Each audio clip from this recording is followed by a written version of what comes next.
and then you're gonna put this in your sharps container. So when you're at work, you can just collect it in wherever you have your meter or whatever. When you get home, just throw them all in a hard container, and when it's full, you can throw it in the trash. All right, that's how you do it.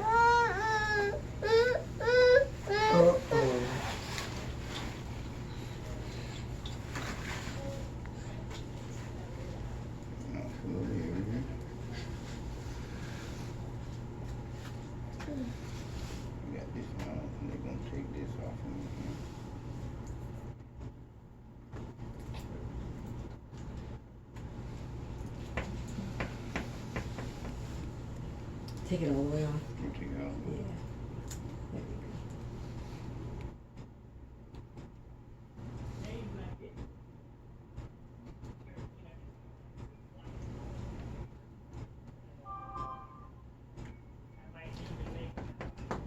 Gotta make sure you take that one off too. This one. Oh, this. That's where the needles at. These are called nanos. These are the shortest needles out there. I'll give you some samples of them. Okay, put this on 2. Then we'll just let you shoot it down there at the floor, so you don't shoot out your food or anything. Yeah, see that insulin shoot out? So if you didn't do it, you do it again. If you have to do it more than 3 times, I would change your needle. That inside needle could get bent or the needle could be defective. So. Yeah, the news I see them kind of like shift that way when they had low. Yeah. Okay. So, and then you're going to dial to whatever your dose is. So right now we're going to practice with 10. So that's just priming. All right, so now we're going to go what's going to go. Always 10. Well, we're practicing with 10, okay? Okay. It would depend on what the doctor orders. Right now they have you on 10 at night, but they may change that before you go home. So, all right, and you can pretend that is your skin. No, yeah, in your fist, like that. Yeah, that's right. Make sure you go straight in. Yeah, and push it in.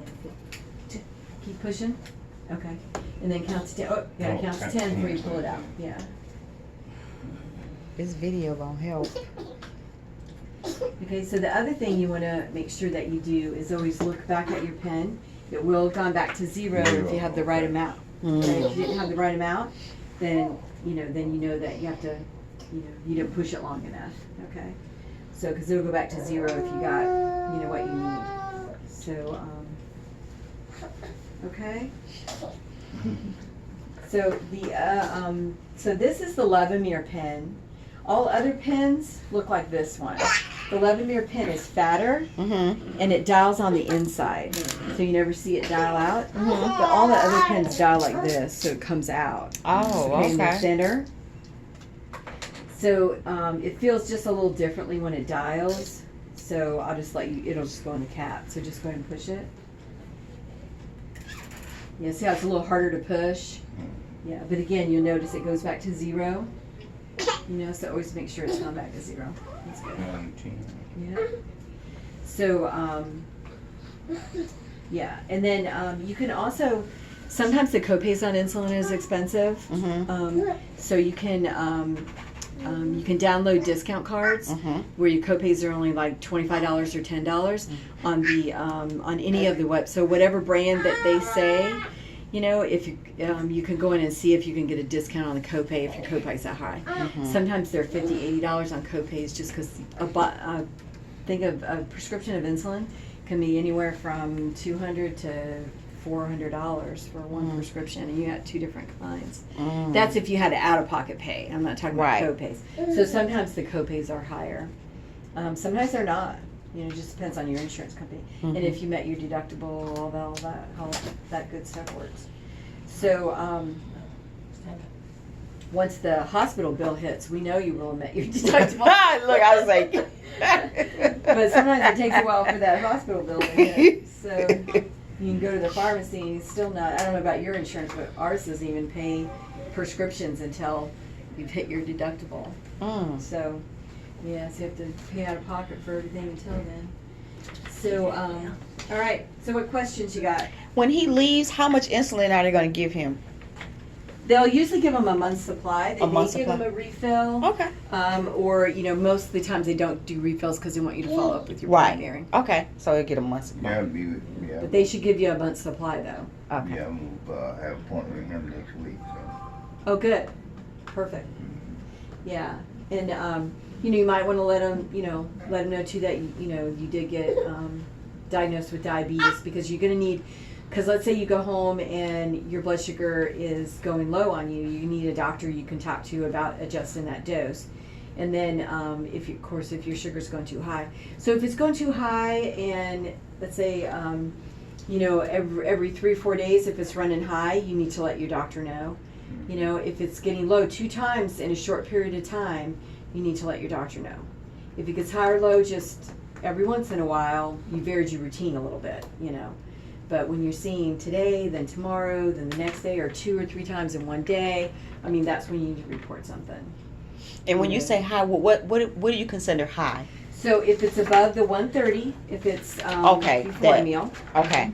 So if it's before a meal, if you haven't eaten for 4 to 5 hours or more, then it should be less than 130. So if it's staying higher than that, something needs to be adjusted. You need to maybe look back. It's like, yeah, I know I had too much, I ate too much pasta, or ate too much bread, but no, I feel like I'm eating like I'm supposed to, then maybe the insulin needs adjusted. And then on the other hand, if you're getting below 80, that's too low. Okay, below 70 you need to treat, but below 80, that's too low, and if that keeps happening, they need to decrease the insulin. Okay. Okay, and then if you ever check after a meal, 2 hours after a meal, it should be less than 180. Gotcha. So if you check 2 hours after a meal and your blood sugar was 200, you look back what you ate, Or if you notice every time with dinner I eat right, but my sugar's always high, maybe that's a good time to go for a walk, in that 2 hour period of time. So not getting enough sleep, that can make sugar go up. Stress in your life, that makes sugar go up. Different medications, food's not the only thing that affects blood sugar. How much you exercise or don't exercise, all that's affecting blood sugar. So by writing all that stuff down, everything that you did in a really good diary type, log and that's something you have to do forever. But just in the beginning, just try to figure out what makes your sugar go up and down, and it gives you a much clearer picture of what's going on. So, so you're going to check your blood sugar before breakfast, lunch, dinner, and bedtime, because you're taking your insulin before breakfast, lunch, dinner, and bedtime. And then you want to do some 2 hours after meals here and there. Okay. So pretty much everything you need to know about the insulin is like right here on this sheet. Okay. But then there's a lot more stuff in the cranes. I'm going to get you a bigger book. I'm going to go make a copy of this. Okay. And then, anything else you got to think of right now? Not right now. Okay. I know it's a ton of information. So sometimes we're trying to do this, like they don't call us until people are going out the door, and we're trying to cram all this information and someone's newly diagnosed. So yeah, we always like it, like I had with you, I had a couple days with you guys. That's always a much better scenario. So, Okay. all right, let me make a copy of this. I'll be right back. Okay. Oh,